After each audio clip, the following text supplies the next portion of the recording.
Kindly आप मुझे acknowledge. Okay, सबको आवाज़ आ रही है। आज हमारी है डे 15, 15वां दिन है हमारा, और क्लास नंबर 15 है मैथमेटिक्स क्लास 6 में हम अभी तक लगे हुए हैं। और आज मैथमेटिक्स क्लास 6 का जो मैथमेटिक्स के रिमेनिंग चैप्टर्स हैं वो सारे ख़त्म करेंगे।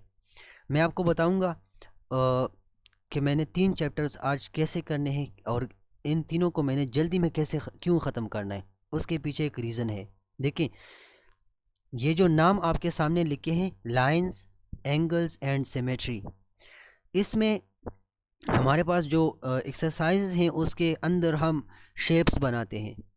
फिर नीचे इस वाले चैप्टर पर आ जाए ज्योमेट्रिकल कंस्ट्रक्शंस में, तो कंस्ट्रक्शन से मुराद क्या होती है? कंस्ट्रक्शन से मुराद होती है कोई चीज़ बना के शो करवा दो, ठीक है ना। उसमें आपसे ये भी पूछ सकते हैं लाइन शो करवा दो। उसके अलावा आपसे ये भी पूछ सकते हैं कि इसमें कोई ट्रायंगल बना के शो करवा दो। उसमें ये भी आपसे पूछ सकते हैं कि चलो ट्रायंगल तो बन गया, अब इसमें वो बना दो, रिफ्लेक्शन वाली लाइन बना दो, लाइन ऑफ रिफ्लेक्शन बना दो, पैरेलल लाइन बना दो, या पैरेलल लाइन के अलावा बाइसेक्टर बना दो। तो इसमें हम कंस्ट्रक्शंस करते हैं इस वाले चैप्टर में, ठीक है ना। इस वाले चैप्टर में और इस वाले चैप्टर में मैं इसको कंट्रोल Z करके थोड़ा सा ठीक कर दूं। ये जो चैप्टर है, चैप्टर नंबर 10 ज्योमेट्रिकल कंस्ट्रक्शंस, यहाँ पर नाम लिखे हैं मैंने। ज्योमेट्रिकल कंस्ट्रक्शन में हम शेप्स बनाते हैं। तो कभी भी आपको इसके ऊपर ऐसा MCQ नहीं आएगा कि आपको कहें कि यार ये डेटा आपको गिवन है, फर्स्ट लाइन सेकंड लाइन इतनी इतनी है, मेजरमेंट उसकी इतनी है, और मुझे ये शेप बना कर दो। ऐसा MCQ नहीं आता।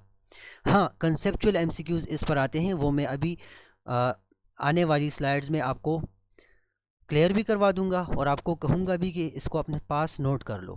तो हर एक बंदे के पास पेन और कॉपी का होना ज़रूरी है आज की क्लास में। फिर लास्ट पर जो चैप्टर है, चैप्टर नंबर 3, वो हमारे पास है डेटा मैनेजमेंट, कि डेटा को मैनेज कैसे करेंगे, हाउ टू मैनेज डेटा, या what is data, group data, ungroup data, discrete data, या कंटिन्यूअस डेटा, उससे हमारी मुराद क्या होती है। उसको कंसेप्चुअली भी पढ़ेंगे और उस पर क्वेश्चन भी एक्सरसाइज के अंदर करेंगे। इस पर एक्सरसाइजेस क्यों नहीं कर रहे हैं, उसके पीछे रीज़न ये है कि ये सारा कंसेप्चुअल है। शेप्स हमने पेपर में नहीं बनाने होते, हमारा शेप्स बनाने के साथ कोई काम ही नहीं, ठीक है ना। ये कंस्ट्रक्शन है, इसमें ज़्यादातर आपने यहाँ से थ्योरी को लाजमी कवर करना है, क्योंकि थ्योरी के ऊपर आपको क्वेश्चंस आते हैं। थ्योरी अभी मैं आपको पढ़ाऊँगा। क्लास में कोई आ गया?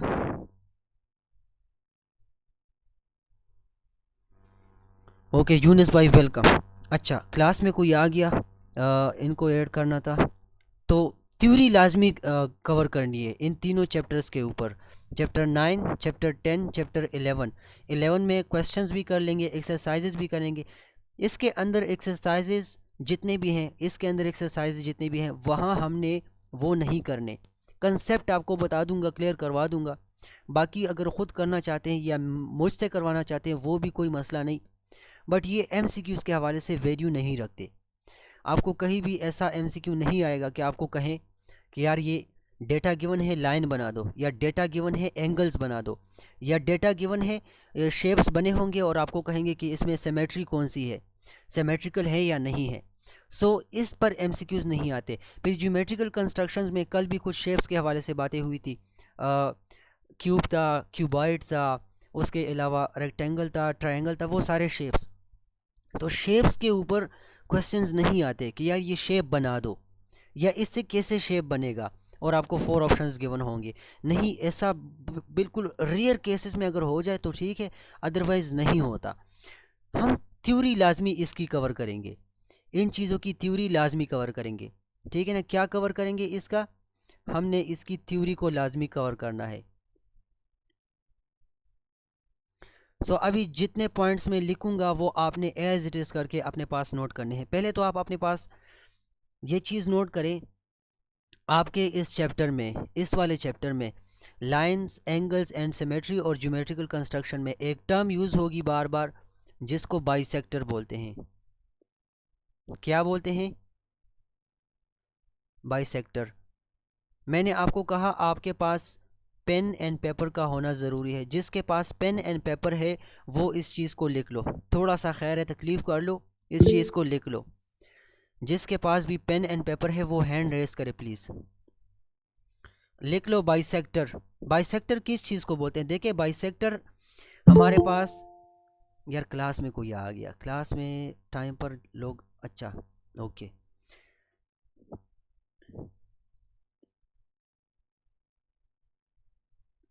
अच्छा लिख लो अपने पास कॉपी में, बाइसेक्टर किस चीज़ को बोलते हैं? बाइसेक्टर होती है हमारे पास a line that divides an object और an angle into two equal parts. हमारे पास बाइसेक्टर किस चीज़ को बोलते हैं? एक ऐसी लाइन होती है, ए लाइन दैट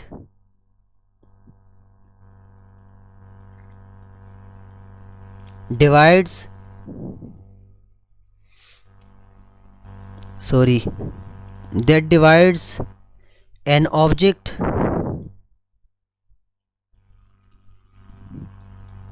अब ऑब्जेक्ट हमारे पास कोई भी शेप हो सकता है या फिर कोई भी दूसरी लाइन होती है, हो सकती है, या फिर वो हमारे पास एंगल भी हो सकता है। एक ऐसा लाइन जो डिवाइड करे, तकसीम करे किसी शेप को, किसी लाइन को या किसी एंगल को टू इक्वल पार्ट्स में। किस चीज़ में? टू इक्वल पार्ट्स में। मैं आपको इसका एग्जांपल देता हूँ। लेट्स सपोज आपको एक शेप गिवन है, कंसिडर कर लो ये स्क्वायर आपको गिवन है और आपसे कोई कहता है कि इसका वर्टिकल या हॉरिजॉन्टल जो बाइसेक्टर है वो लगा लो, तो आप उसका कैसे लगाएंगे जो इसको कंप्लीटली टू इक्वल पार्ट्स में डिवाइड कर दे? तो आप ऐसा करेंगे, मैं आपको यहाँ से एक लाइन ड्रॉ करके लगाता हूँ। आप ऐसा करेंगे, राइट, तकसीम हो गया या नहीं? तो ये जो लाइन मैंने खींची ये इसका असल में क्या है? बाइसेक्टर है। ये क्या है? इसका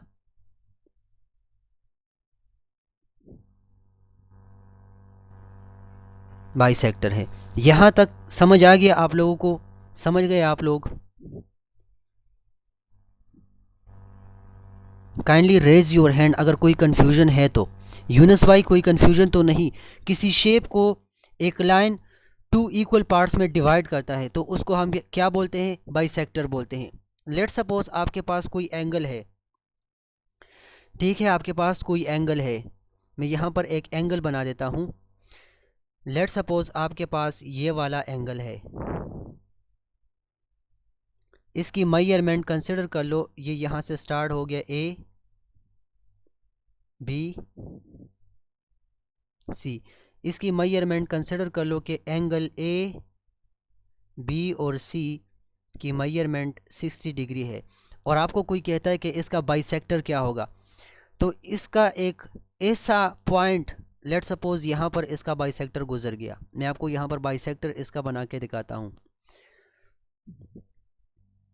ये इसका लेट सपोज यहाँ से शुरू होगा,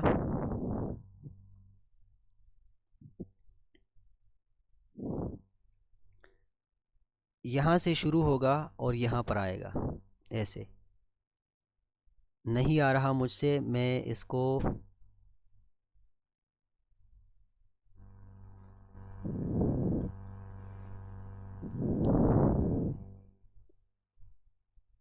ओके तो ये हमारे पास इसका बाइसेक्टर हो गया। इसने इस एंगल को टू इक्वल पार्ट्स में डिवाइड कर लिया, इसको बाइसेक्टर बोलते हैं। कोई कन्फ्यूजन तो नहीं किसी को भी? काइंडली आप मुझे वॉइस कर दे अगर कन्फ्यूजन है आपको इस वाले स्लाइड में, या आप लोग नहीं समझे तो वॉइस कर दें। अदरवाइज़ अगर आप समझ गए तो रेज योर हैंड प्लीज़।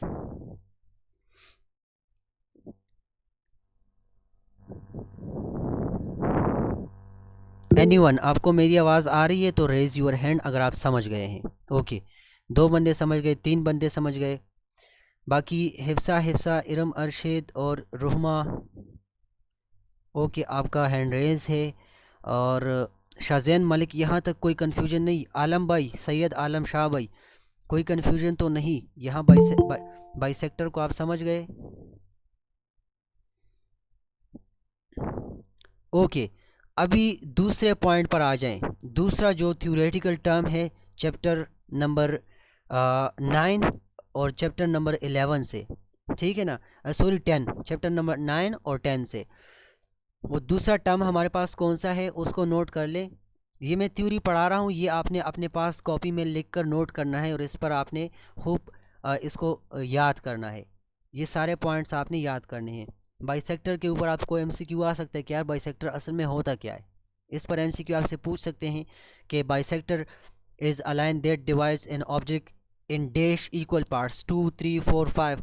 तो आपने बाई का मतलब 2 होता है, आपने इस चीज़ को याद करना है, थ्योरेटिकल है, ठीक है। दूसरा हमारे पास है एंगल बाइसेक्टर, तो वो ऑलरेडी मैंने समझा दिया। एक ऐसा बाइसेक्टर जो एंगल को 2 इक्वल पार्ट्स में डिवाइड कर दे।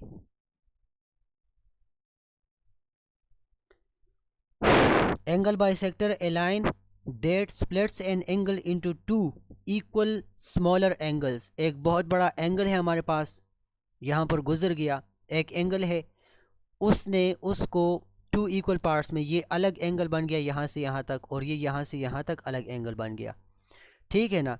सो इसकी डेफिनेशन क्या होगी? A line that divides a given angle into 2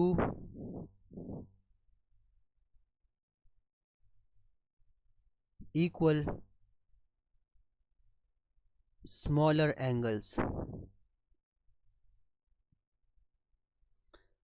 वो एग्जांपल मैंने आपको दी कि फ़र्ज़ करिए हमारे पास एक एंगल है, ठीक है, कोई भी एंगल है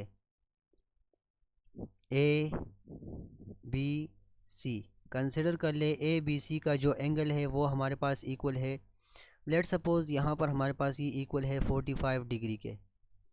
सो यहाँ से एक लाइन ऐसे गुजरेगा, वो इसका क्या होगा?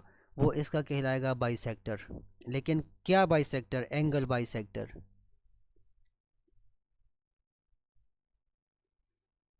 यहाँ तक कोई कन्फ्यूजन तो नहीं आपको? अगर है तो बता दें, अगर नहीं तो रेज योर हैंड। ये एंगल बाइसेक्टर हो गया। अच्छा, अब आते हैं लाइन के ऊपर। बस ये छोटी छोटी डेफिनेशंस याद कर लो। इस चैप्टर में एमसीक्यूज़ के हवाले से यही चीज़ें आपसे पूछी जा सकती हैं। अदरवाइज़ एक्सरसाइजेस के अंदर हमने चीज़ें बनानी होती हैं या फिर डेटा गिवन होता है और डेटा के ऊपर हमने वही कुछ कंस्ट्रक्ट करना होता है, ठीक है। सो लाइन या लाइंस, लाइन किस चीज़ को बोलते हैं? किसी को कोई आइडिया है इसके बारे में कि लाइन से हमारी मुराद क्या होती है?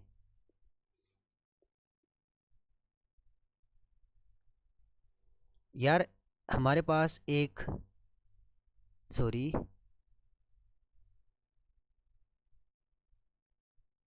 स्ट्रेट पाथ, हमारे पास ये एक राह होती है straight path, straight path of infinite points, of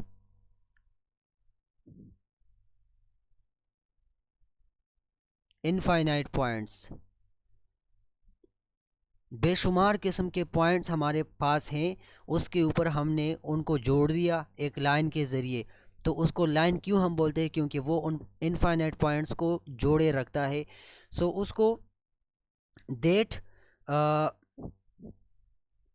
joints the points extending in both direction, ठीक है ना, एक्सटेंडिंग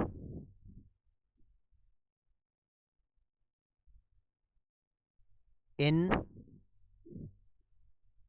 बोथ डायरेक्शंस। मैं एक बार फिर यहाँ पर रिकॉल कर देता हूँ, इस वाले चैप्टर से यानी चैप्टर नंबर 9 और चैप्टर 10 से हम एक्सरसाइजेस क्यों नहीं कर रहे? वो इसलिए नहीं कर रहे क्योंकि उनमें हमने शेप्स बनानी होती है।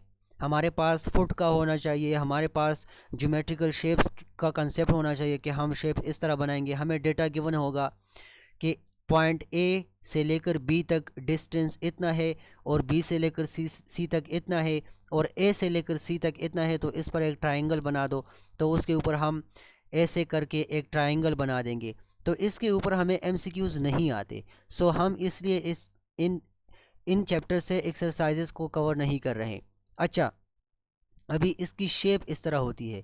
ये एक लाइन है, देखें बोथ डायरेक्शन में जा रही है। यहाँ पर भी एक पॉइंट है, यहाँ पर भी एक पॉइंट है, यहाँ पर भी एक पॉइंट है, यहाँ पर भी एक पॉइंट है, यहाँ पर भी एक पॉइंट है, यहाँ पर भी एक पॉइंट है, और ऐसे करके जाएं। बोथ डायरेक्शन में एक्सटेंड हो रहा है, ठीक है ना। सो इसको हम क्या बोलते हैं, ये एक लाइन है। लाइन के बारे में आपको एमसीक्यू आ सकता है, लाइन की डेफिनेशन दी होगी और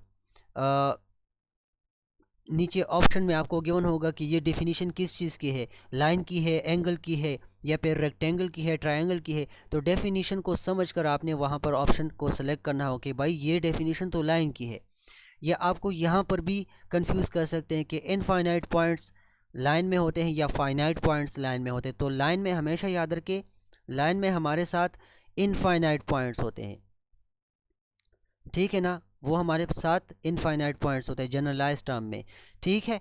यहाँ तक ये हमारी लाइन की डेफिनेशन हो गई। यहाँ तक किसी को कोई कन्फ्यूजन हो तो वो बता सकता है, अदरवाइज़ अगर क्लियर है तो आप हैंड रेस करें। ये हमारी लाइन की डेफिनेशन हो गई। अच्छा, परपेंडिकुलर बाइसेक्टर किस चीज़ को बोलते हैं? ये सारे आपके चैप्टर से मैंने उठाए हुए हैं, ये कंसेप्चुअल हैं और इसी पर एमसीक्यूज़ आपको आ सकते हैं। अदरवाइज़ शेप्स के ऊपर आपको क्वेश्चन नहीं आते कि मतलब शेप बना के शो करवा दो।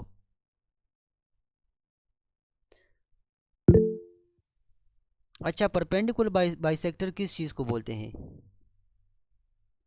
बाइसेक्टर के बारे में हमने तो पढ़ लिया ना कि बाइसेक्टर किसी लाइन को, किसी एंगल को, किसी शेप को 2 इक्वल पार्ट्स में डिवाइड करता है। लेकिन चलो मैं आपसे पूछता हूँ perpendicular bisector.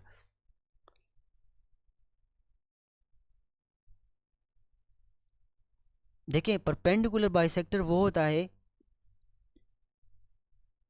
A line that cuts or divides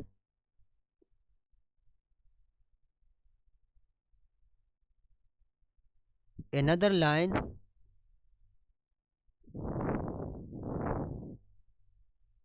at right angle। Right angle से मुराद हमारा क्या होता है? राइट एंगल से मुराद हमारा 90 डिग्री का एंगल होता है। लेट सपोज ये आपके पास कोई लाइन है और इसके ऊपर बाइसेक्टर इस तरह आ गया, सीधा बिल्कुल एज इट इज़ सीधा करके बाइसेक्टर इसके ऊपर आ गया।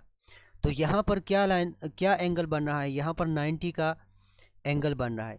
अभी इस लाइन को इसने कम्प्लीटली 2 पार्ट्स में डिवाइड कर दिया। यहाँ कंफ्यूज ना हो, मैं रफ कर रहा हूँ तो इसलिए लेंथ वगैरह में आपने कंफ्यूज नहीं होना। अभी ये वाली लाइन, ये जो लाइन है, ये 2 इक्वल पार्ट्स में, एक पार्ट ये आ गया और दूसरा पार्ट हमारे पास ये आ गया, ये डिवाइड हो गया। लेकिन बाइसेक्टर ने क्या किया? बाइसेक्टर ने इसको डिवाइड करते वक्त 90 डिग्री का एंगल बना दिया हर एक तरफ पे। देखिए यहाँ पर अलग 90 डिग्री का एंगल बन गया, यहाँ से यहाँ तक 90 डिग्री का एंगल बन रहा है और यहाँ से यहाँ तक भी 90 डिग्री का एंगल बन रहा है। तो जब बाइसेक्टर, कोई ऐसा बाइसेक्टर, ये बाइसेक्टर हमारे पास कौन सा बाइसेक्टर है? परपेंडिकुलर बाइसेक्टर है। यार कोई कंफ्यूजन तो नहीं है? No sir. ओके जी। ये परपेंडिकुलर बाइसेक्टर इसको इसलिए बोलते हैं क्योंकि इसने इस लाइन को बाइसेक्ट करते वक्त 90 डिग्री का एंगल बना दिया। बस इसमें कंफ्यूज ना हो, परपेंडिकुलर बाइसेक्टर इसको इस वजह से बोलते हैं क्योंकि ये किसी दूसरे लाइन को काटते वक्त या डिवाइड करते वक्त 90 का डिग्री एंगल बनाता है, 90 डिग्री का एंगल बनाता है। राइट, आपको समझ आ रहा है सबको?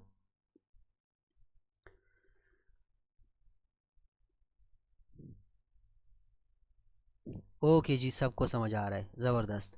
अच्छा, अब इसके बाद हमारे पास है लाइन ऑफ रिफ्लेक्शन। अभी ये देखें, आपके एक्सरसाइज में लाइन ऑफ रिफ्लेक्शन के ऊपर आपके चैप्टर में एक्सरसाइजेज हैं। किस चीज़ के ऊपर? लाइन ऑफ रिफ्लेक्शन के ऊपर। मैं आपको बताता हूँ मैं एक्सरसाइज क्यों नहीं करवा रहा। लाइन ऑफ रिफ्लेक्शन के ऊपर अभी एक्सरसाइजेज हैं। आपको इस तरह ग्रिड्स गिवन है, ग्रिड्स मतलब इस तरह करके ग्रिड्स गिवन है। ग्रिड से मुराद ये जो ग्राफ पेपर नहीं होता, छोटे छोटे खाने जिसमें होते हैं, इस तरह के ग्रिड्स गिवन हैं। यहाँ पर उन्होंने एक शेप दी है और उसको कलर किया हुआ है और आपको कहते हैं कि इसका एक रिफ्लेक्शन बना दो यहाँ पर। तो इसका ऐसे करके आप रिफ्लेक्शन बनाएंगे और आपको पूछेंगे कि चलो आपने ये रिफ्लेक्शन शेप तो बना दी, इसकी रिफ्लेक्शन यहाँ बना दी, अब इसका लाइन ऑफ रिफ्लेक्शन ड्रॉ कर दो। तो एक शेप ये बन गई है आपके पास और आपने दूसरी मिरर जैसे आईना होता है उसकी कॉपी बनाकर यहाँ पर रख दी। अभी ये दोनों शेप सेम है, ठीक है, कंफ्यूज ना हो। आपने इसकी एक कॉपी यहाँ बना दी, ठीक है ना। आपको एक्सरसाइज में ये करवाएंगे, तो एक्सरसाइजेस करने की ज़रूरत नहीं, पेपर में कहीं भी ऐसा नहीं होगा। जस्ट कंसेप्ट आपने क्या पढ़ना है उससे कि लाइन ऑफ रिफ्लेक्शन क्या होती है। तो यहाँ इस लाइन पर ये शेप रिफ्लेक्ट होकर ये शेप बन गया, ये शेप ऐसे था और यहाँ पर रिफ्लेक्ट होके इस तरह बन गया। मैं आपको चलो एक दूसरा शेप बना के दिखाता हूँ। ये एक शेप है आपके पास ऐसे टेढ़े मोड में, ठीक है ना। इसका रिफ्लेक्शन आप बनाएंगे तो इसका रिफ्लेक्शन कैसे बनेगा, इसका रिफ्लेक्शन ऐसे बनेगा, देखिए यहाँ से टेढ़े स्टाइल में आ जाएगा। तो इसका लाइन ऑफ रिफ्लेक्शन ये वाला होगा कि मतलब ये ऐसे था, हमने उसका रिफ्लेक्शन बना के यहाँ पर बना दिया, तो अब ये इसका लाइन ऑफ रिफ्लेक्शन है। तो हमने क्या करना है, हमने ये कंसेप्ट इससे पढ़ना है कि भाई लाइन ऑफ रिफ्लेक्शन असल में होता क्या है। हमने इस चीज़ में ख़ुद को कंफ्यूज नहीं करना। ये जो चीज़ें हैं कि बना के शो करवा दो, पेपर में ऐसे नहीं होता, ठीक है ना। आप लोगों को समझ आ रही है?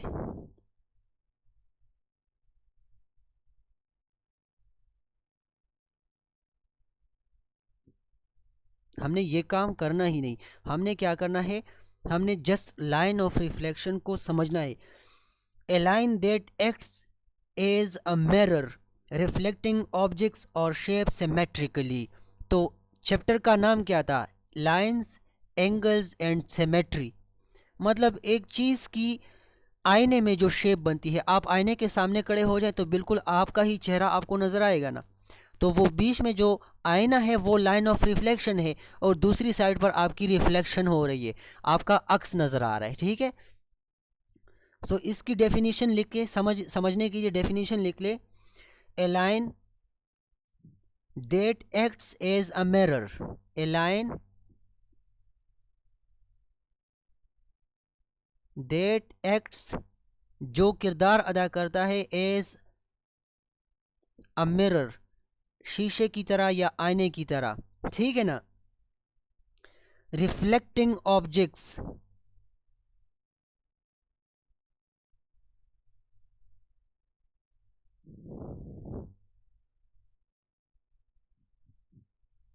रिफ्लेक्टिंग ऑब्जेक्ट्स और शेप्स सिमेट्रिकली।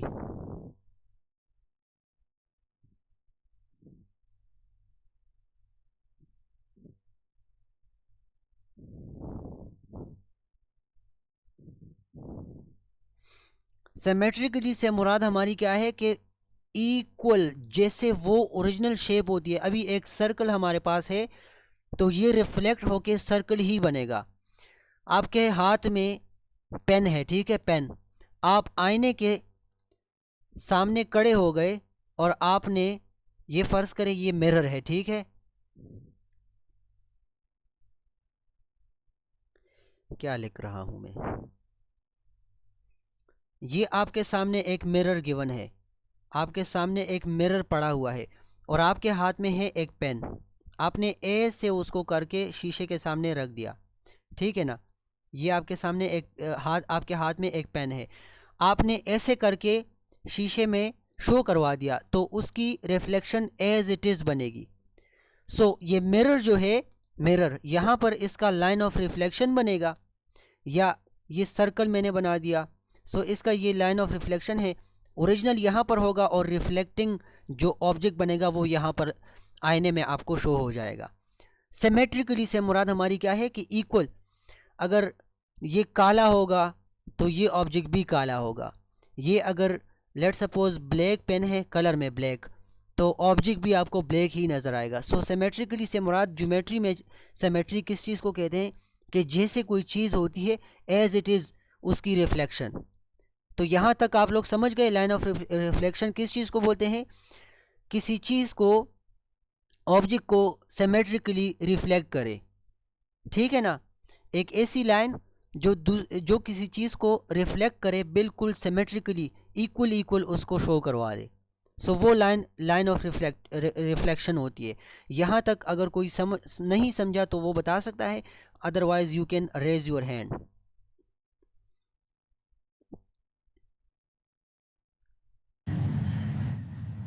सिमेट्रिक से मुराद है सेम डायरेक्शन जो रिफ्लेक्शन होगा। जी, सिमेट्रिक से मुराद है same direction. Exactly same direction में, और सेम जो एग्जैक्टली वो शेप जिस तरह होता है, ठीक है ना। तो वही मुराद इससे हमारी है। ये सिमेट्री के ऊपर ये सिमेट्रिकल स्क्यू सिमेट्रिकल ये टर्म्स हम मैट्रिसेस में भी पढ़ेंगे। स्क्यू सिमेट्रिक या सिमेट्रिक मैट्रिसेस के ऊपर चैप्टर क्लास 9 और 10 में पढ़ेंगे, वहाँ पर भी पढ़ेंगे।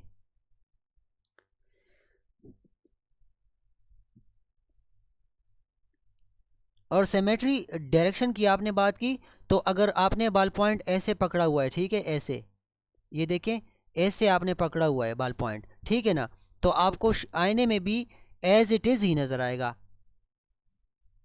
आप लोग समझ गए या नहीं? किसी को कोई कन्फ्यूजन तो नहीं? सर अगर मिरर टूटा हुआ है तो डायरेक्शन सेम कैसे आएगा? नहीं तो आप फिर बनी इसराइल की गाय बनाएंगे तो फिर वो मसले होंगे उसमें। समझ गए आप? मिरर टूटा हुआ हो या कोई भी हो, रिफ्लेक्शन आपको दे रहा है या नहीं दे रहा?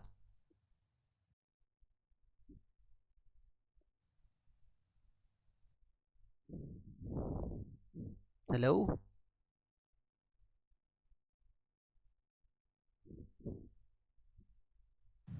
यूनिस भाई। जी sir.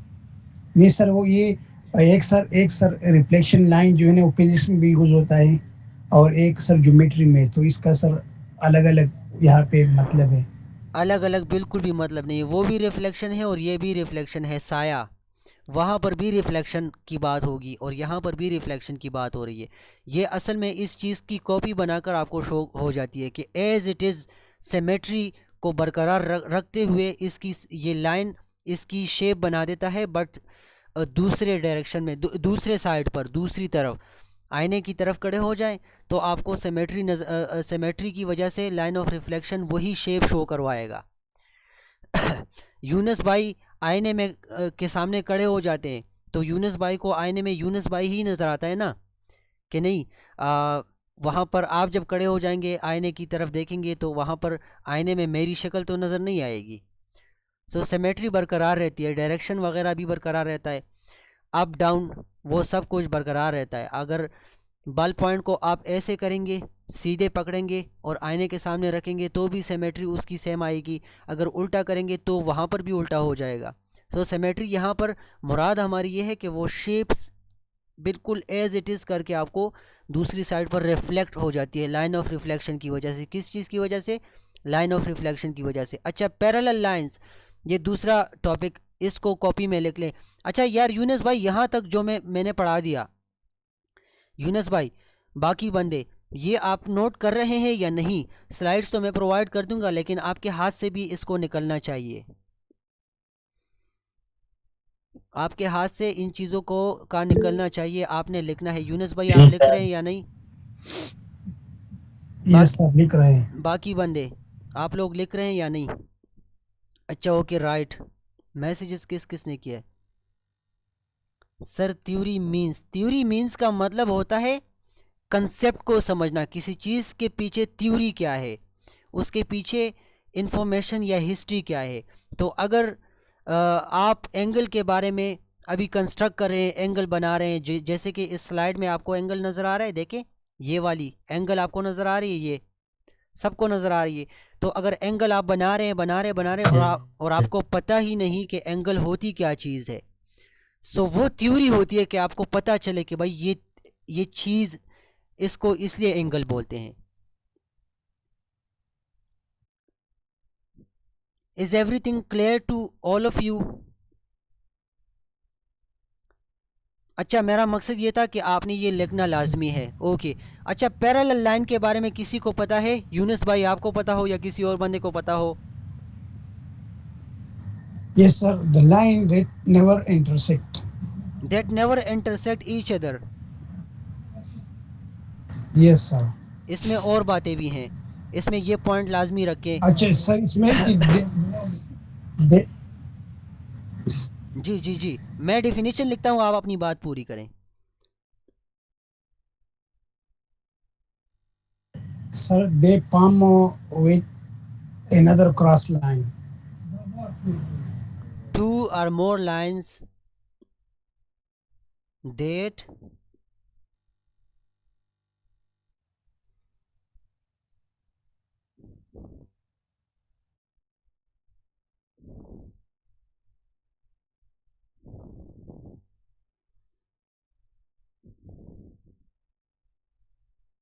two or more lines that are always at the same direction, sorry, at the same distance.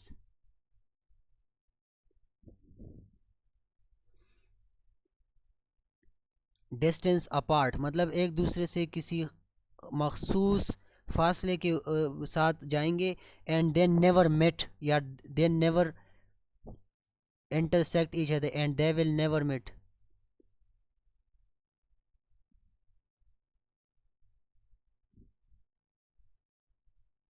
They never met और इंटरसेक्ट।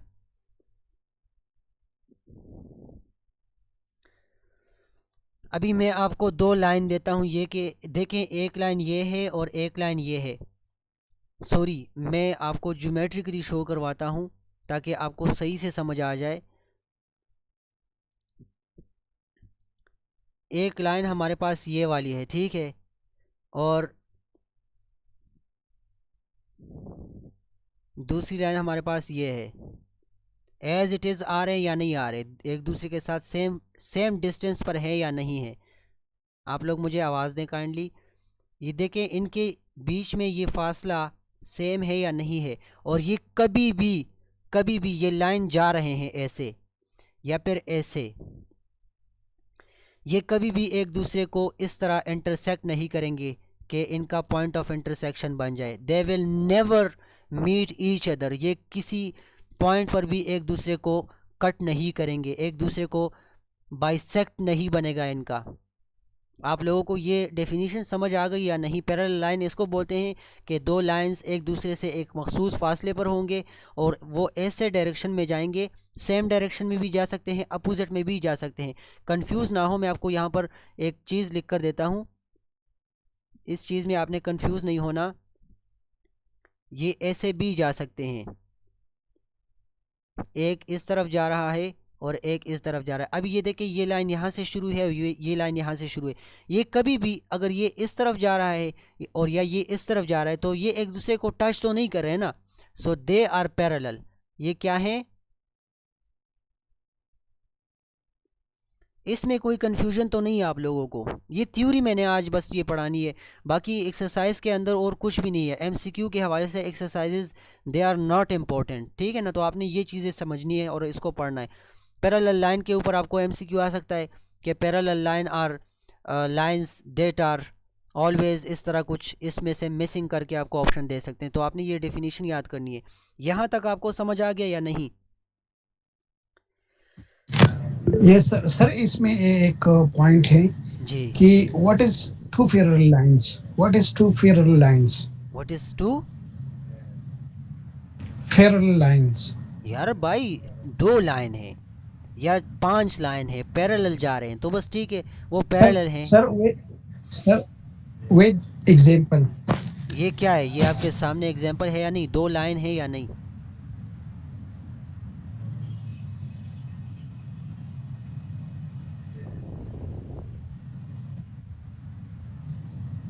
दो लाइन है, टू पैरेलल लाइंस। लाइन 1 देखिए, ये लाइन 1 है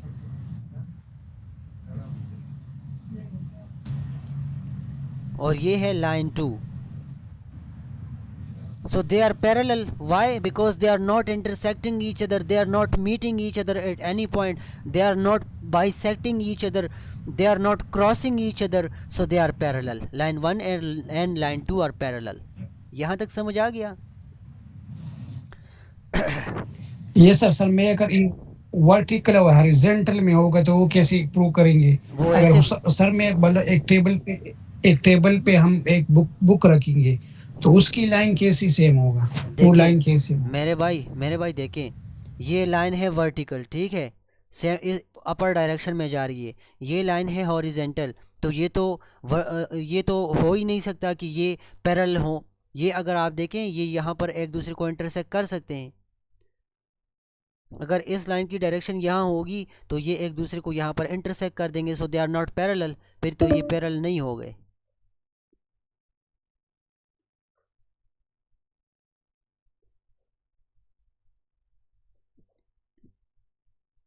यहाँ तक आपको समझ आ गया?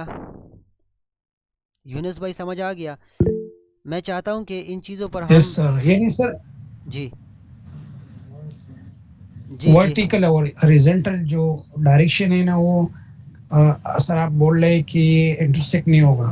नहीं, वर्टिकल और हॉरिजेंटल में तो दो चीज़ें हैं यार। पैरेलल लाइन का मतलब ये वर्टिकल लाइन इस तरह एक दूसरे को पैरेलल जो पैरेलल शो करवाएंगे। ये पैरेलल है वर्टिकल डायरेक्शन में और ये पैरेलल है हॉरिजेंटल डायरेक्शन में। अगर आप ऐसे कहेंगे कि यार ये लाइन और ये लाइन वर्टिकल है तो आप गलत होंगे, क्योंकि ये लाइन और ये वाली लाइन एक दूसरे को इंटरसेक्ट कर सकते हैं किसी भी पॉइंट पर। अगर ये लाइन बढ़ गई और ये लाइन नीचे आ गई तो फिर ये तो इंटरसेक्ट कर देंगे एक दूसरे को। So they are not parallel. Vertical में सेम डायरेक्शन का ख्याल रखें कि आपके पास अगर वर्टिकल डायरेक्शन इस लाइन की है और इस लाइन की डायरेक्शन भी वर्टिकल है तो ये पैरेलल है। हॉरिजेंटल में ये दोनों पैरेलल है। समझ आ गया आप लोगों को? ओके जी। अभी अभी आते हैं एंगल के ऊपर। ये लाजमी आपने जहन में रखना है। एंगल के ऊपर आपने ये डेफिनेशन इसकी लाजमी अपने जहन में रखनी है। ये इंटरव्यू में भी आप अक्सर लोगों से पूछा गया कि एंगल असल में होता क्या है। एंगल हमारे पास होती है the figure form by two rays sharing a common end point. ठीक है ना? द फिगर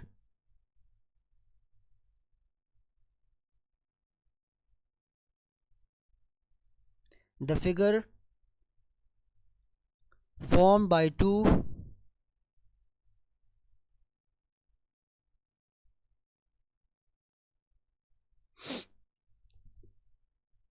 रेज, यहाँ पर लाइन की बात नहीं करेंगे, शुगा की बात करेंगे, रेज की बात करेंगे। ठीक है? By two rays sharing a common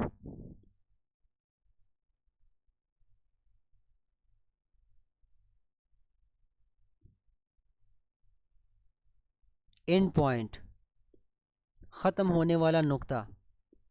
अभी एक रे हमारे पास ये है और दूसरी रे हमारे पास ये है। ये है रे 1 और ये है रे 2। सो इनका एंगल अगर मैं बना दूँ जनरलाइज टर्म में तो इनका एंगल ऐसे बनेगा। लेट सपोज ये रे 1 मैंने यहाँ पर रख दिया। ठीक है? ये अभी ख़त्म नहीं हो रहे, ठीक है, ये जा रहे हैं। रेस का मतलब यहाँ पर शुआ होती है जो कि कंटिन्यूस है। ठीक है? एंड पॉइंट इनका ये हो गया, यहाँ पर एक दूसरे को शेयर करेंगे। एंड पॉइंट के ऊपर ये एक दूसरे को शेयर करेंगे। ये रे 2 है। सो ये हमारे पास इससे क्या बनेगी? ये हमारे पास एंगल बनेगा। या आप इसकी डेफिनेशन में ये भी ऐड कर सकते हो कि it is union of two raise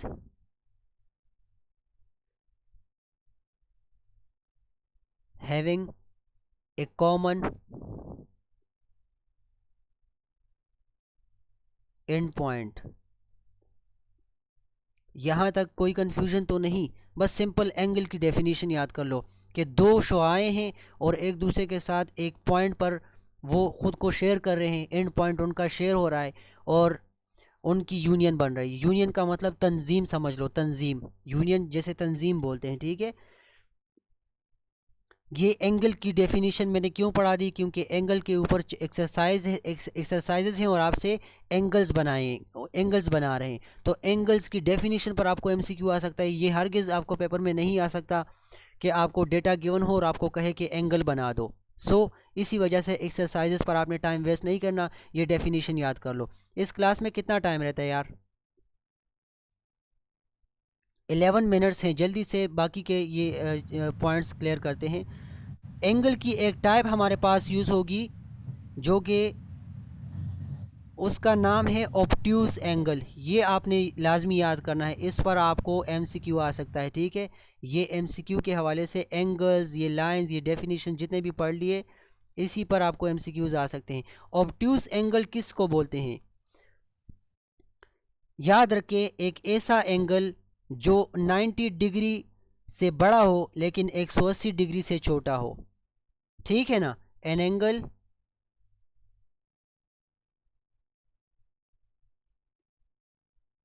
that is greater than 90 but less than 180। जो भी एंगल इस डेफिनेशन को फॉलो करता है उसका नाम होगा ऑब्ट्यूज एंगल। कोई कन्फ्यूजन तो नहीं है इस डेफिनेशन में? इस डेफिनेशन के ऊपर आपको कहीं पर कन्फ्यूजन हो तो आप बता सकते हैं। ऑब्ट्यूज एंगल उसको बोलते हैं जो ग्रेटर हो 90 डिग्री से। ठीक है ना? अभी मैं आपको एक एंगल लिखता हूँ, बना के दिखाता हूँ। देखिए, ये हमारे पास एक एंगल है। ठीक है, लेट सपोज ये हमारे पास है 160 की एक एंगल। ठीक है ना? तो आप देख लो कि ये 90 से बड़ा है, 90 से बड़ा है, डिग्री इसकी 90 से बड़ा है। ये वाला एंगल इसका कंसिडर कर लो ABC। ये एंगल ABC असल में हमारे पास बड़ा है 90 से, but angle ABC is less than 180। इस केस में ये कौन सा एंगल होगा? ये ऑब्ट्यूज एंगल होगा। यहाँ तक आप लोग समझ गए या नहीं समझे? दूसरा जल्दी से पॉइंट नोट कर ले, ये टॉपिक एक्यूट एंगल।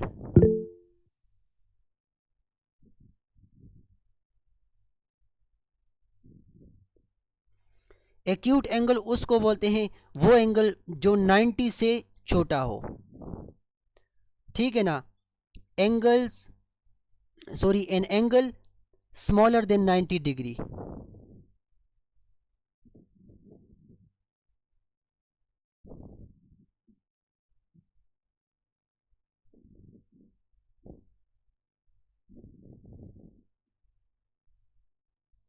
अभी 90 से जितने भी एंगल्स लेस हैं, लेट सपोज ये एंगल मैंने बना दिया, ये 60 का एंगल है, कंसिडर कर लें A, B और C, ये 60 डिग्री का एंगल है। दिस एंगल यानी ABC वाला जो एंगल है ये 90 से लेस है। बस इसमें कंफ्यूज नहीं हुआ। 90 से जितने भी कम डिग्री के एंगल्स हैं, मेजरमेंट के एंगल्स हैं 90 से कम, वो हमारे पास कौन से एंगल होते हैं? वो हमारे पास एक्यूट एंगल होते हैं। यहाँ तक किसी को कोई कन्फ्यूजन हो तो वो बता सकता है प्लीज़। 8 मिनट रहते हैं, मैं ये दूसरे पॉइंट जल्दी से क्लियर करवा दूँ। सप्लीमेंट्री एंगल्स किसी ने सुना है नाम?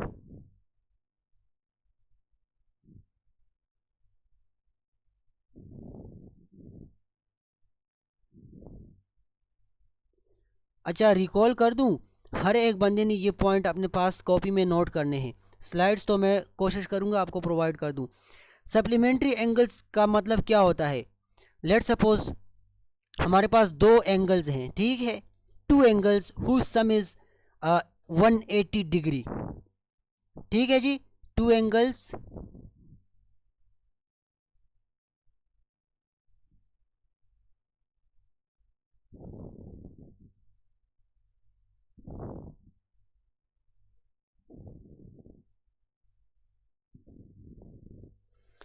दो एंगल्स हैं हमारे पास। लेट से एंगल ए हमारे पास है और एंगल बी हमारे पास है।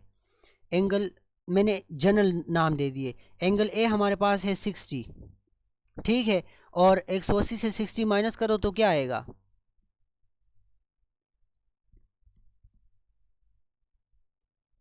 180 माइनस 60 अगर करेंगे तो दूसरा एंगल हमारे पास 120। ठीक है, तो 60 प्लस 120 को अगर हम ऐड कर दें, दोनों का सम क्या आ रहा है? 180 डिग्री।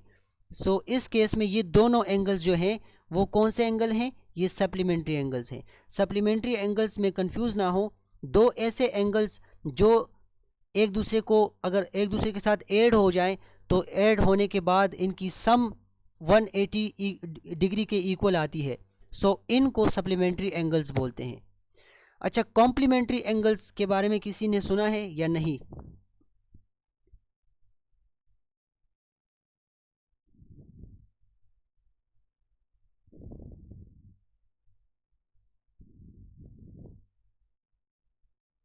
कॉम्प्लीमेंट्री एंगल्स के बारे में ये डेफिनेशन लिख ले, two angles whose sum is 90 degree. बस आसान सी बात है।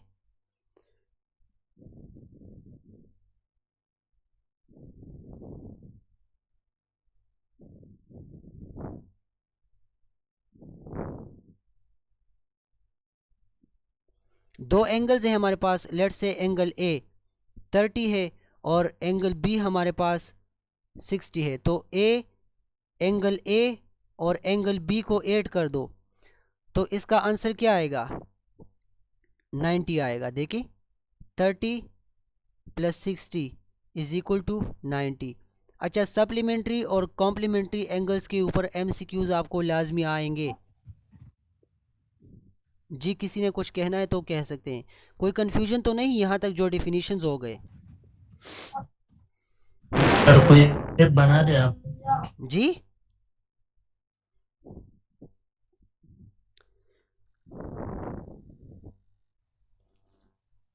मुझे समझ नहीं आई आप क्या कह रहे हैं यार। एक एंगल है, लेट सपोज एक एंगल है 30 का, ठीक है, 30 का।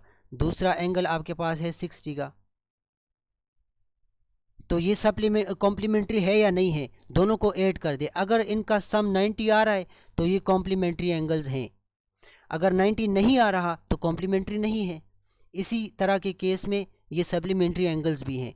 दो एंगल्स हैं, एक की मेजरमेंट आपके पास 60 डिग्री है, ठीक है, ये 60 डिग्री कंसिडर कर ले। कुछ भी आपको फिगर्स आ सकते हैं, वो आपने नोट करना होगा कि यार सम 180 आ रहा है, दूसरा एंगल आपके पास 120 का है, कंसिडर कर लो 120 ये एंगल हमारे पास है। तो 120 प्लस 60 कितना आता है? 180 आता है। अगर तो सम इसका 180 के ऊपर के इक्वल आता है तो ये सप्लीमेंट्री है, अदरवाइज सप्लीमेंट्री नहीं है। कॉम्प्लीमेंट्री के लिए सम आपने नोट करना है, बस सिंपल सी बात है। दोनों एंगल्स की सम मतलब मजमुआ अगर 90 के बराबर है तो कॉम्प्लीमेंट्री, अगर 180 के बराबर है तो सप्लीमेंट्री। इसके अलावा जो कुछ भी है उसका मैथमेटिक्स में कोई नाम ही नहीं है। कॉम्प्लीमेंट्री और सप्लीमेंट्री के ऊपर आपको क्वेश्चन आएंगे। नोट कर दिया आप लोगों ने?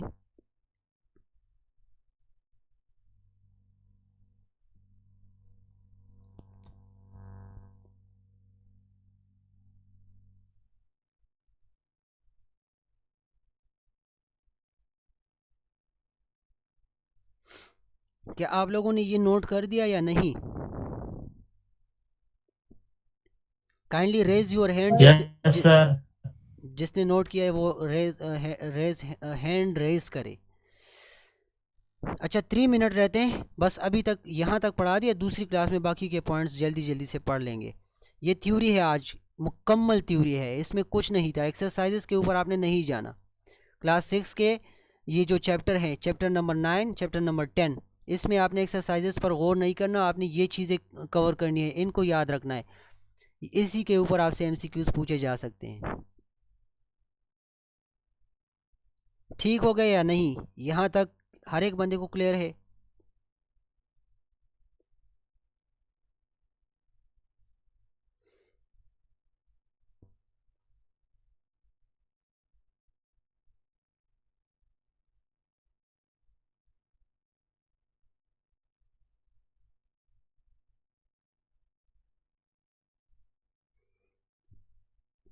इसके बाद हम क्या पढ़ेंगे? इसके बाद एडजेसेंट एंगल है, करस्पॉन्डिंग एंगल है, और ये सारी चीज़ें पढ़ के ये एंगल्स, ये चैप्टर ख़त्म हो जाएगा। इसमें एक्सरसाइजेस को आपने गौर नहीं करना इसके ऊपर।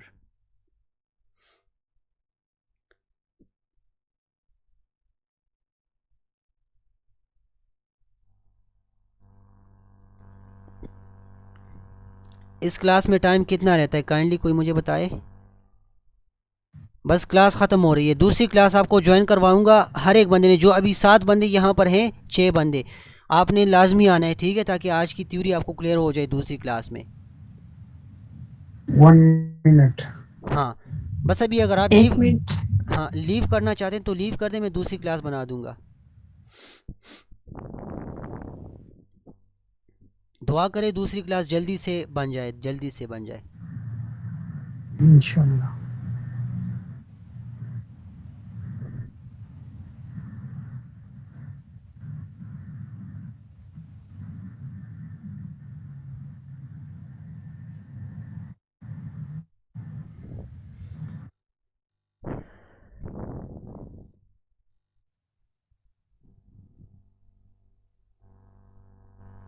अच्छा, मैं वीडियो स्टॉप कर लेता हूँ, दूसरी क्लास आपने लाजमी ज्वाइन करनी है, ठीक है। अच्छा, तो हम यहाँ तक आ चुके थे, ठीक है, यहाँ तक हम आ चुके थे। कॉम्प्लीमेंट्री एंगल्स तक हमने पढ़ लिया। अभी एक दूसरा टर्म है कॉरेस्पॉन्डिंग एंगल्स। कॉरेस्पॉन्डिंग एंगल्स के बारे में ख़ुद को कंफ्यूज ना करें। देखिए, आपके पास याद रखें, कॉरेस्पॉन्डिंग आ जाए या फिर एडजेसेंट आ जाए या फिर अल्टरनेट आ जाए। आप लोग सब मुझे सुन रहे हैं? तो इस केस में हमारे पास दो एंगल्स होंगी, दो, ठीक है ना, दो एंगल्स, मतलब एक एंगल करेस्पॉन्डिंग नहीं हो सकती, या एक एंगल खुद में एडजेसेंट नहीं हो सकती, या फिर एक एंगल अल्टरनेट नहीं हो सकती। करेस्पॉन्डिंग एंगल को आप लोग समझ लें।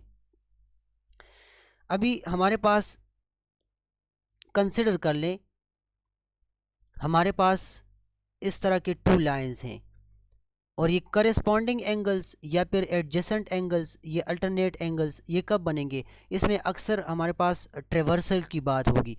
ट्रेवर्सल एक ऐसा लाइन होता है जो किसी दो पैरेलल लाइंस को या फिर दो लाइंस को या दो से ज़्यादा लाइंस को at the same time cross करे। अभी ये लाइन जो है ये ट्रेवर्सल है। क्या है ये लाइन? क्योंकि ये इस लाइन को भी क्रॉस कर रहा है, टच कर रहा है, यहाँ पर कट कर रहा है, और यहाँ पर भी इसको कट कर रहा है। तो अभी फ़र्ज़ कर ले यहाँ पर एक एंगल बन गई है, उसकी जो मेजरमेंट है कंसिडर 45 डिग्री है।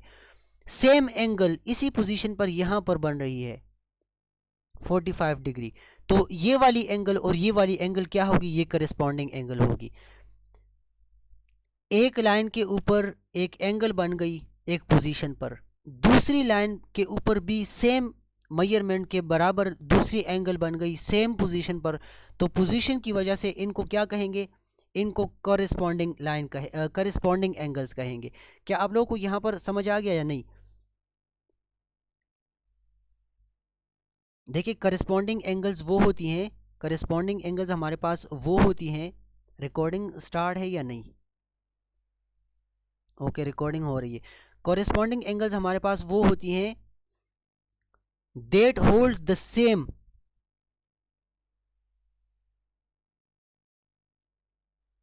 कॉपी में अपने पास लिख ले, that holds the same relative position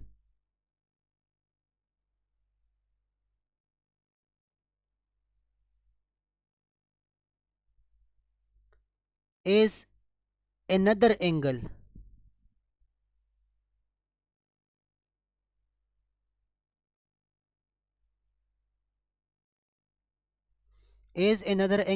somewhere else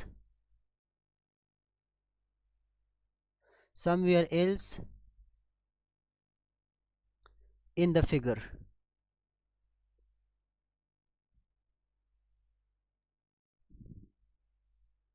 अभी अगर आपको मैं कहूं कि ये करेस्पॉन्डिंग है या नहीं है, ये एंगल इस एंगल के करेस्पॉन्डिंग है या नहीं, तो आपका आंसर क्या होगा? लेट सपोज ये 45 डिग्री एंगल बन गया, ये भी 45 डिग्री बन गया, तो क्या ये करेस्पॉन्डिंग है या नहीं है? आपके ख्याल में ये करेस्पॉन्डिंग एंगल्स हैं या नहीं है? नहीं, वॉइस करके बता दें।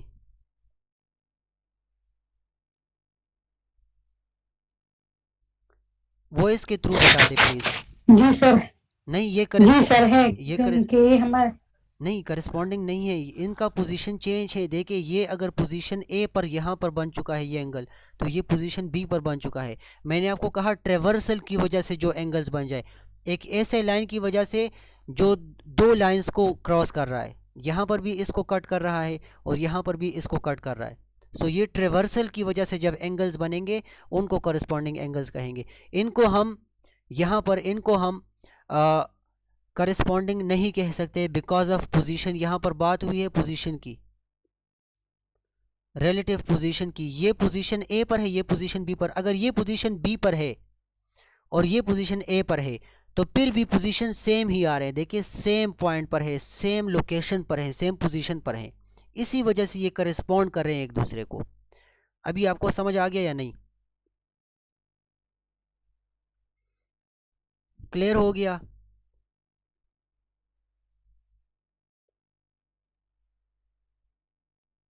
आपको क्लियर हो गया सबको? अच्छा, अल्टरनेट एंगल, नहीं sorry, adjacent angle. Adjacent angle के बारे में याद रखें, दोज एंगल्स which shares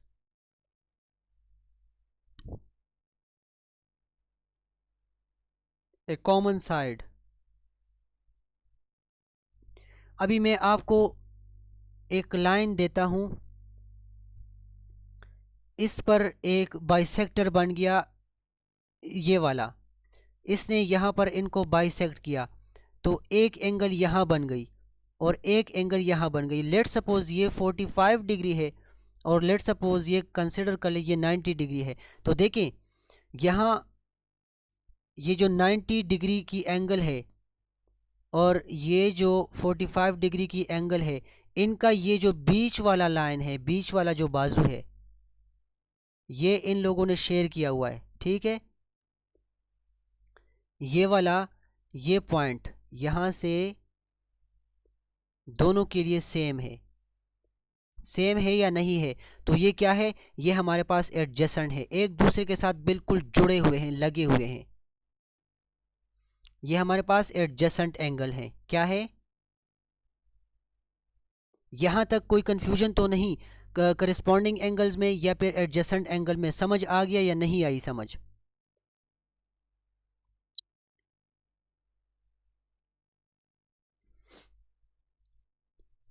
सबको समझ आ चुका है तो काइंडली रेज योर हैंड। अगर कोई कंफ्यूजन है तो वॉइस कीजिए प्लीज।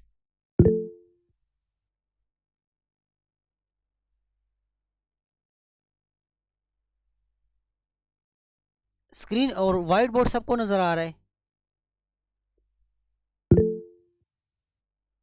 ओके। अच्छा, अल्टरनेट एंगल के बारे में बिल्कुल भी कंफ्यूज ना हो।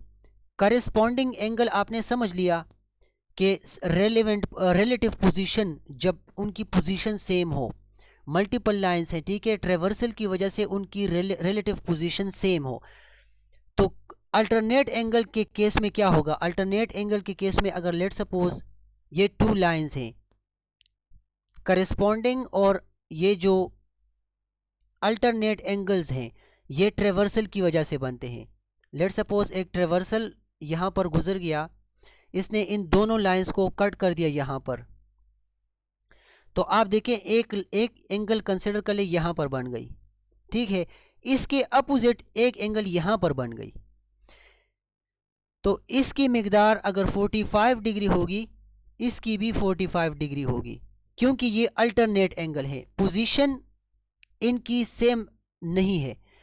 अगर आप इस तरह कंसिडर करेंगे कि ये इस पोजीशन पर भी है और ये भी इस पोजीशन पर है, ठीक है, बट ये अपोजिट आ रही है, ठीक है, ये इनकी जो पोजीशन है अपोजिट आ रही है, ट्रेवर्सल के आर पार आ रही है। पोजीशन सेम तब कहेंगे जब यहाँ पर एंगल बनेगा। अगर इस वाले एंगल से हम कंसिडर करेंगे तो फिर वो करस्पॉन्डिंग एंगल की बात आएगी। लेकिन जब हम अपोजिट जाएंगे, देखें एक एंगल इस साइड पर बना दिया हमने, और एक एंगल इस साइड पर बना दिया। सो ये क्या है, ये हमारे पास अल्टरनेट एंगल बन रहे हैं।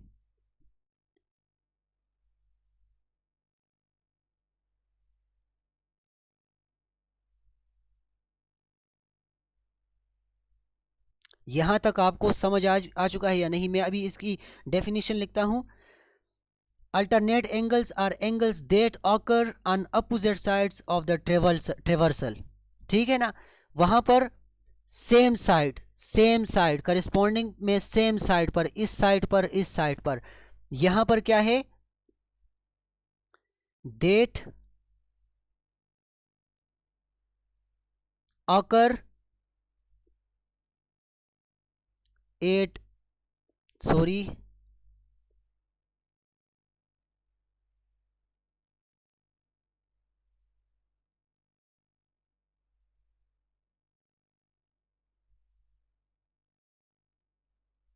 opposite sides of the transversal line. Transversal line के बारे में मैंने आपको बता दिया कि एक ऐसी लाइन जो टू या टू से ज़्यादा लाइंस को क्रॉस कर जाए, टू या टू से ज़्यादा लाइन को इंटरसेक्ट कर जाए, उसको ट्रेवर्सल कहते हैं। अभी ये लाइन यहाँ पर क्या है, ट्रेवर्सल है, क्योंकि ये इसको भी कट कर रहा है, इसको भी कट कर रहा है, ट्रेवर्स कर रहा है, सो इसको ट्रेवर्सल बोलते हैं। यहाँ तक सब कुछ समझ आ गया आप लोगों को या नहीं? अल्टरनेट एंगल भी हो गया और हमारे पास ट्रेवर्सल भी हो गया। एंगल बाइसेक्टर भी मैंने पढ़ा दिया, adjacent, obtuse, acute, perpendicular bisector, line of reflection, parallel lines, bisector, और उसके अलावा supplementary angles, complementary angles, adjacent angles, corresponding, alternate, ये अभी पढ़ा दिए। ये सारा काम जो था, ये सारा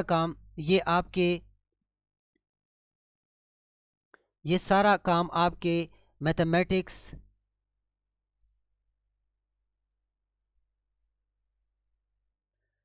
जो क्लास 6 का मैथमेटिक्स है उसके यूनिट नंबर 9 और यूनिट नंबर 10 से मैंने बिल्कुल निचोड़ निकाला है। ये चीज़ें आपने एमसीक्यूज़ के लिए याद करनी है। आपसे अल्टरनेट एंगल की डेफिनेशन पर भी एमसीक्यूज़ आ सकते हैं, आपको बाइसेक्टर के ऊपर भी एमसीक्यूज़ आ सकते हैं, ये डेफिनेशंस के ऊपर भी आपको एमसीक्यूज़ आते हैं। जितने डेफिनेशन मैंने यहाँ लिख लिए, इनके इमेजेस बनाकर मैं आपको ग्रुप में शेयर कर दूंगा। ये डेफिनेशंस आपने लाजमी याद करने हैं। क्लियर हो गया या नहीं? किसी को कोई भी कन्फ्यूजन हो इन सारी डेफिनेशंस में तो आप मुझे बता सकते हैं प्लीज़। एनीवन, किसी को कन्फ्यूजन हो तो मुझे बता सकता है, अदरवाइज अगर सब कुछ क्लियर है तो you guys can raise your hand please.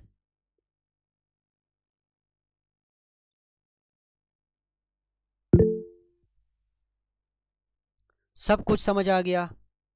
Okay ji. मैं ये जो चैप्टर नंबर 11 है, चैप्टर नंबर 11 अभी जो इसके बाद शुरू होने जा रहा है, इसमें भी आपने और कुछ नहीं करना। मैं चंद चीज़ें आपके सामने, 3 चीज़ें, बल्कि यार 4 या 3 चीज़ें लिखता हूँ, वो आपने लिखनी है, नोट करनी है। यूनिट नंबर, मैंने आपको इस कोर्स के एडवर्टाइजमेंट में कहा था कि आपको वो चीज़ें करवाऊँगा जो एमसीक्यूज़ के लिए इम्पोर्टेंट है। किस चीज़ के लिए? एमसीक्यूज़ के लिए। तो अभी जितने डेफिनेशंस पढ़ लिए, कल जितने फार्मूलाज मैंने पढ़ाए थे वो भी एमसीक्यूज़ के लिए, ये सब कुछ आपने क्लियर करना है। अच्छा, क्लास में एक नया बंदा है, रकीबा कलां, ये पता नहीं कौन सा नाम है। काइंडली आप मैसेज करें या आप मुझे वॉइस में करें, बताएं आप हमारे पास कब से रजिस्टर हैं।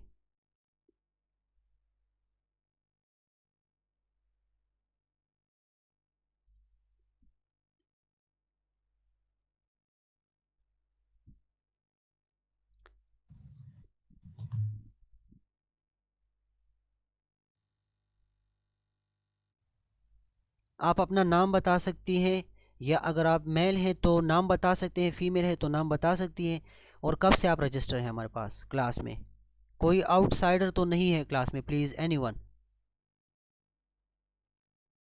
ये आईडी मैं पहली बार देख रहा हूँ इसलिए।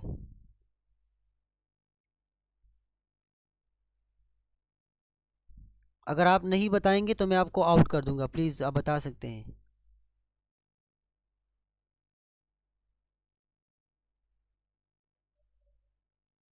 मैसेज कीजिए, मैसेज लिखकर मुझे बता सकते हैं या फिर वॉइस कीजिए, अदरवाइज़ मैं आपको आउट कर दूंगा अगर आप आउटसाइडर हैं, किसी ने आपको लिंक दिया है तो।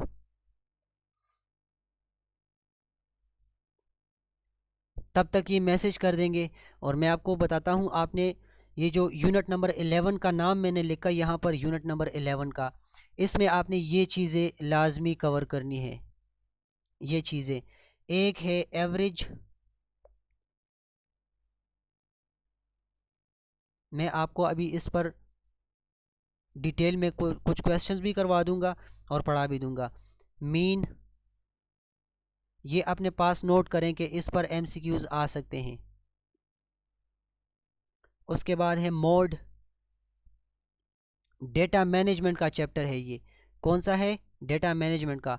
और उसके बाद हमारे पास है प्रोबेबिलिटी, मीन, मोड, मीडियन,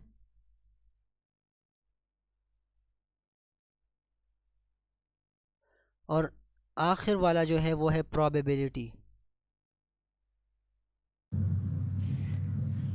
इसमें अर्थमेटिक मीन नहीं है? सेम एरिथमेटिक मीन यहाँ पर लिखना था, एरिथमेटिक मीन ही है, मीन से मुराद एरिथमेटिक मीन ही है। ठीक है जी।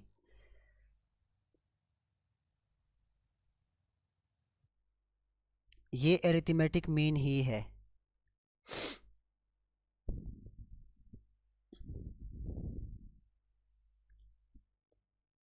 यहाँ तक सब कुछ क्लियर है? काइंडली आप मुझे, ये आउटसाइडर है या पता नहीं कोई और है, काइंडली ये मुझे बता दें।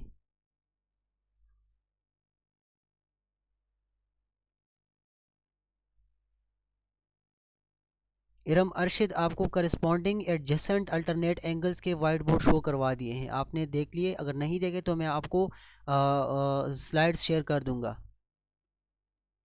स्क्रीन सबको विजिबल है?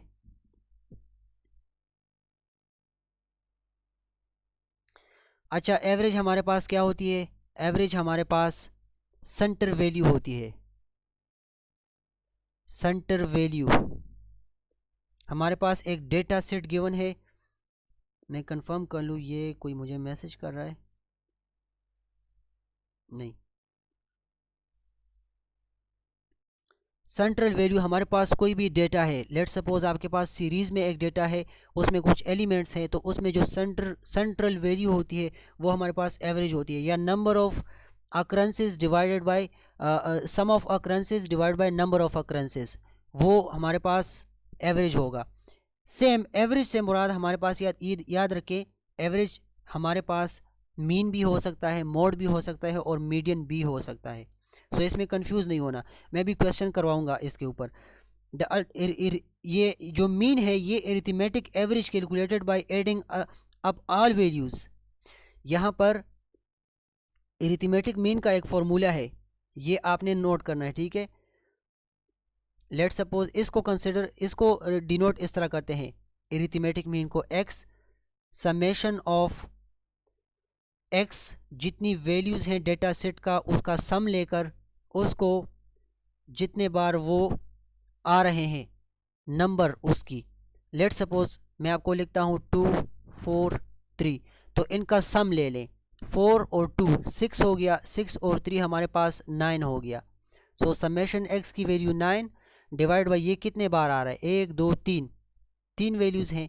सो इससे जो भी वैल्यू आएगी यानी 3, वो हमारे पास एरिथमेटिक मीन होगा इस डेटा सेट का।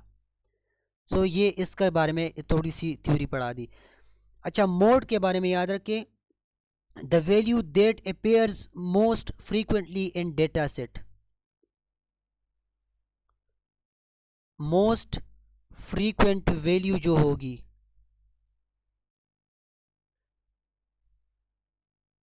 Most frequent value, most frequent value in data, वो हमारे पास क्या होगा, मोड होगा। बस जितनी डेटा सेट आपके पास गिवन है इसमें ज़्यादा जो वैल्यू आ जाए वो हमारे पास मोड होगा। कंफ्यूज ना हो, इस पर क्वेश्चंस आएंगे। मीडियन क्या है? द मिडल वैल्यू, बीच वाली जो वैल्यू होती है। मैंने आपको एवरेज में भी ये बात की, सेम यहाँ पर ही। The middle value in a data set when arrange in numerical order. जब न्यूमेरिकल ऑर्डर आ जाए और उसमें जो मिडल वैल्यू होती है, कौन सी मिडल वैल्यू?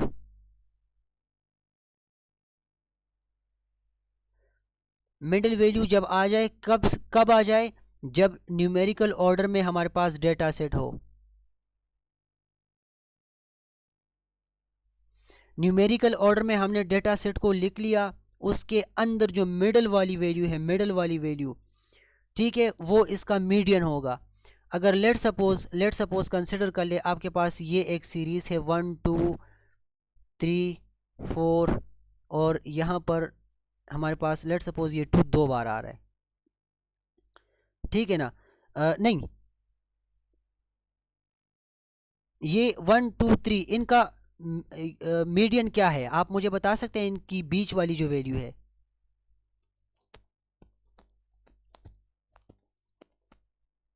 चले इसको छोड़ दे, यहाँ पर छोड़ दे, मैं इस पर क्वेश्चन करता हूँ, आपको समझ आ जाएगा। आपको आवाज़ आ रही है सबको? प्रोबेबिलिटी हमारे पास क्या होती है, इसको थोड़ा सा यहाँ पर लिख लेते हैं।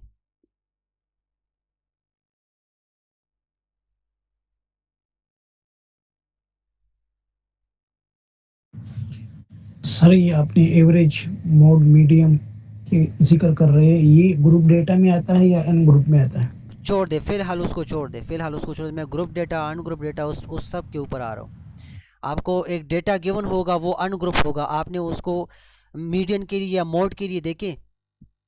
अभी मीडियन के ऊपर एक बात आ गई कि उसमें मिडिल वैल्यू जब न्यूमेरिकल ऑर्डर बनाएंगे हम, तो पहले हमारे पास डेटा जो होगा वो अनग्रुप होगा, हम उसकी ग्रुपिंग करेंगे, उसको न्यूमेरिकल ऑर्डर में लेके आएंगे, ठीक है ना?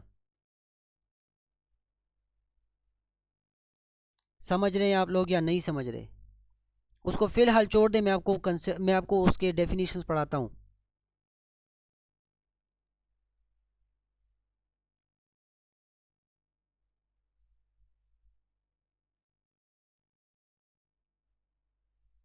आवाज़ आ रही है सबको?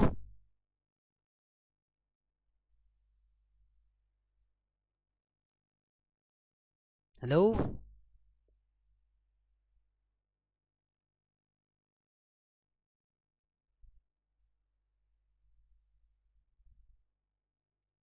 अगर आपको आवाज़ आ रही है तो काइंडली रेज योर हैंड, ताकि प्रोबेबिलिटी का ये टॉपिक पढ़ा दूँ। Group data, ungroup data, discrete data और उसके अलावा कंटिन्यूअस डेटा के ऊपर आता हूँ।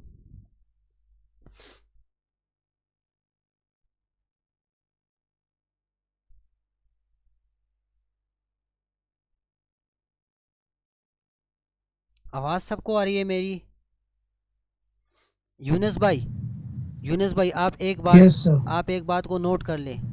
आपने पूछा ग्रुप डेटा के बारे में या अनग्रुप डेटा के बारे में, आपसे कोई भी इस पर क्वेश्चन कर सकता है कि मीन, मोड या मीडियन या एवरेज या कुछ भी फाइंड करके दो, आपको वो डेटा अपनी तरफ से देगा, वो चाहे ग्रुप डेटा हो चाहे अनग्रुप डेटा हो। आपने उसके लिए ये टर्म्स, ये कंडीशंस ट्रू करने हैं, आपने उसके लिए सोल्यूशन प्रोवाइड करना है। सो ये डिपेंड करता है कि आपको डेटा किस फॉर्म में मिल रहा है, ग्रुप डेटा या अनग्रुप डेटा में मिल रहा है। अगर तो अनग्रुप में है तो ग्रुपिंग करनी होगी आपने, उसके लिए बाद में आपने फार्मूला अप्लाई करना होगा, ठीक है? अभी ये जो एरिथमेटिक मीन हमारे पास है, एरिथमेटिक मीन, इसमें हमारे पास आप देख लो डेटा ग्रुप में है या अनग्रुप में है, मुझे इससे कोई लेना देना नहीं। मैंने तमाम वैल्यूज़ को सम अप करना है, उसकी सम की वैल्यू ऊपर लिखनी है, और जितनी वैल्यूज़ हैं, 3 वैल्यूज़ हैं, 4 वैल्यूज़ हैं, 5 वैल्यूज़ हैं, उसके ऊपर डिवाइड करना है तो मीन आ जाएगा हमारे पास। सो ग्रुप और अनग्रुप मीन में मैटर ही नहीं करता। फिर अगर मीडियन में आ जाएं तो मीडियन में आपने क्या करना होगा, न्यूमेरिकल ऑर्डर को फॉलो करना होगा। मतलब एक तरह से ग्रुपिंग करनी होगी कि यार पहले छोटी वैल्यूज़ को लिख लो, फिर उसके बाद उसके बात करते जाएं, बड़ी वैल्यूज़ पे जाते जाएं। आपने न्यूमेरिकल ऑर्डर को फॉलो करना होगा। अच्छा, इस चीज़ में ये ग्रुपिंग बड़ी इंपॉर्टेंट है। मोड और ये जो मोड हमारे पास है, इसमें फ्रीक्वेंट वैल्यू, यार इसमें भी ज़रूरत नहीं है। देख लो आपके पास एक बड़ा डेटा सेट गिवन है, उसके अंदर एक वैल्यू बार बार फ्रीक्वेंटली सामने आ रही है, तो वो आपका मोड हो गया। यहाँ पर समझ आ गया या नहीं? So group data and ungroup data depend upon the person जो आपसे क्वेश्चन कर रहा है, जो आपको बुक में क्वेश्चन दे रहा है उसके ऊपर डिपेंड करता है कि उसने आपको ग्रुप डेटा दिया है या अनग्रुप डेटा दिया है, ये उसके ऊपर डिपेंड करता है। ठीक है ना?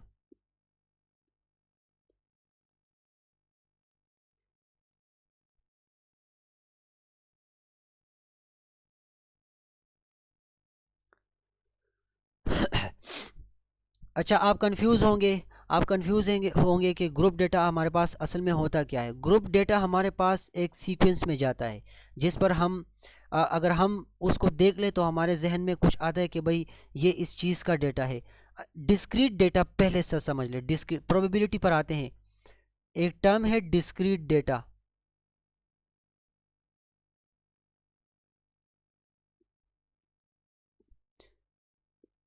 मैं आपको यहाँ पर लिखता हूँ क्लास 6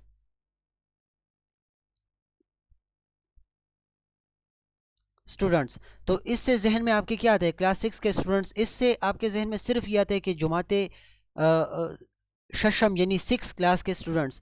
ये डिस्क्रीट डेटा है, इस पर आप डिसीजन तो नहीं ले सकते। आपको कोई इन्फॉर्मेशन गिवन नहीं है, आपको कुछ नहीं पता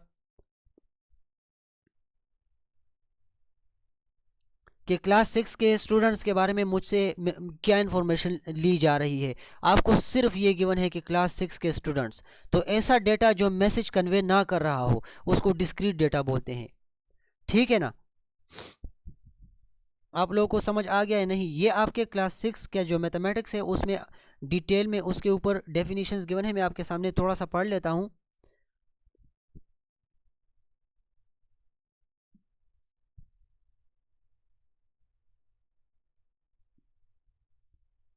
डेटा मैनेजमेंट का चैप्टर ज़रा खोल ले अगर आपके पास बुक मौजूद है तो। Unit number 11, kindly unit number 11 खोल दें और मैं आपको पेज नंबर यहाँ पर बता देता हूँ। मैं अभी निकाल कर आपको बताता हूँ। एक हमारे पास है discrete data. The values are quantities that are in whole numbers fall under discrete data.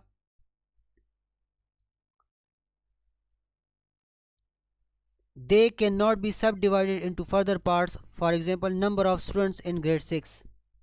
अच्छा, इस डेटा को आप मज़ीद सब पार्ट्स में भी डिवाइड नहीं कर सकते। कैसे?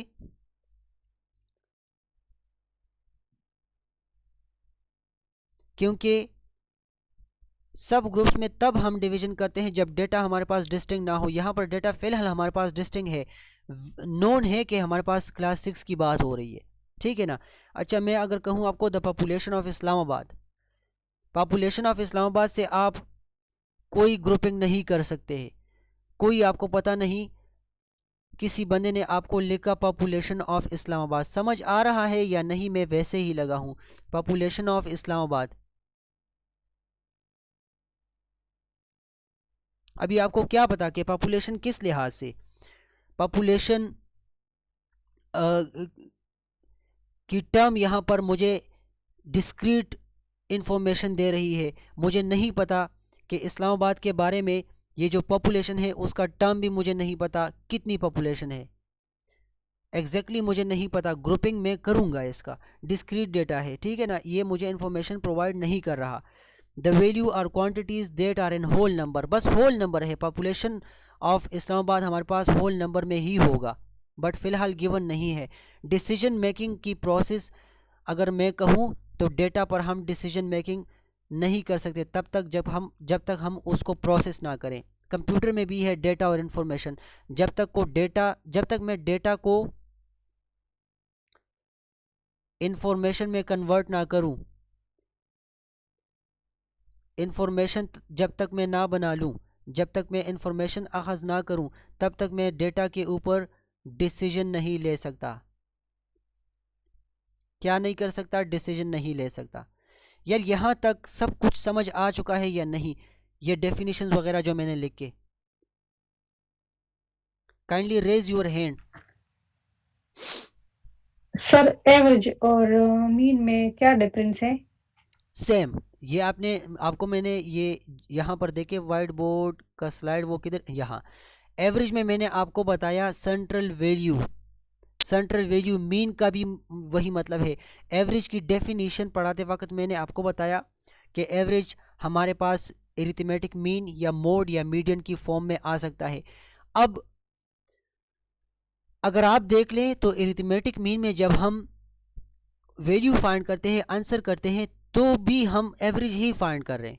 मोड में हमारे पास फ्रीक्वेंट वैल्यू हमारे पास जितनी बार आ गई वो सारा सम अप करके उसकी बीच की जो वैल्यू है फ्रीक्वेंट वैल्यूज़ को भी सम अप करके हम एवरेज निकाल सकते हैं। तो एवरेज हम एरिथमेटिक मीन, मोड, मीडियन इनके लिए निकाल सकते हैं, बट ये हम नहीं कह सकते कि यार ये एरिथमेटिक मीन हमारे पास एवरेज नहीं है। एवरेज हमारे पास एरिथमेटिक मीन ही है। एवरेज हम मोड में भी हम दे सकते हैं, मोड की क्वेश्चंस में। एवरेज हम मीडियन के क्वेश्चन में भी दे सकते हैं। अब एक डेटा को आपने मीडियन फाइंड करना है, एक डेटा सेट गिवन है, ठीक है, एक डेटा सेट गिवन है और आपने उसका मीडियन फाइंड करना है।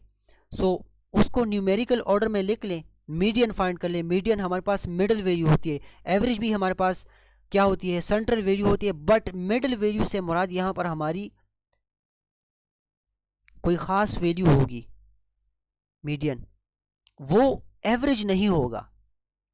इसका एवरेज तो हम निकाल सकते हैं, लाइक हम 1 + 2 + 3 + 4 डिवाइड बाई 4 कर सकते हैं, लेकिन इसका जो मीडियन है वो इसकी बीच वाली वैल्यू 3 या फिर 2, दोनों साइड से डिस्टेंस बराबर है 2 और 3 का। सो इस तरह हम कर सकते हैं। मीडियन हम वो स्पेसिफिक वैल्यू उठाएंगे, बट डेटा सेट के लिए एवरेज अगर हम फाइंड करेंगे तो सारी वैल्यूज़ को सम अप करके उसकी नंबर ऑफ अकरेंसेस के ऊपर डिवाइड करेंगे। अभी समझ आ गया या नहीं?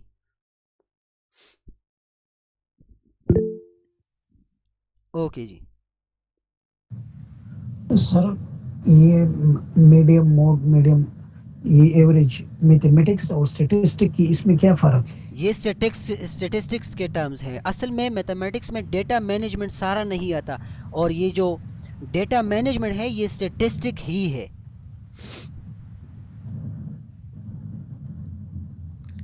Okay sir. हाँ, स्टेटिस्टिक के सर टर्म्स है ये मीडियम, सारे, सर ये आपने ग्रुप, अनग्रुप, डिस्क्रीट, और इसके अलावा मीड, मोड, मीडियन, एवरेज, ये सारे टर्म्स, ये प्रोबेबिलिटी, ये स्टेटिस्टिक से रिलेटेड है।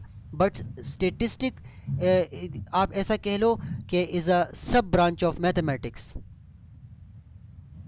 क्योंकि यहाँ पर मैथमेटिक्स कैलकुलेशन होती हैं। समझ आ गया या नहीं? अभी स्टेटिस्टिक में हम ये चीज़ें नहीं पढ़ते कि एंगल्स, और स्टेटिस्टिक में हम ट्रायंगल्स, रेक्टेंगल्स, स्टेटिस्टिक में हम अलजेब्रिक एक्सप्रेशंस, ये चीज़ें नहीं पढ़ते। स्टेटिस्टिक में हम स्पेसिफिकली डेटा मैनेजमेंट करते हैं। सो ये डेटा मैनेजमेंट का चैप्टर हर एक क्लास में एंड पर एक चैप्टर गिवन होता है, डेटा मैनेजमेंट से रिलेट करता है। किस चीज़ से? डेटा मैनेजमेंट से।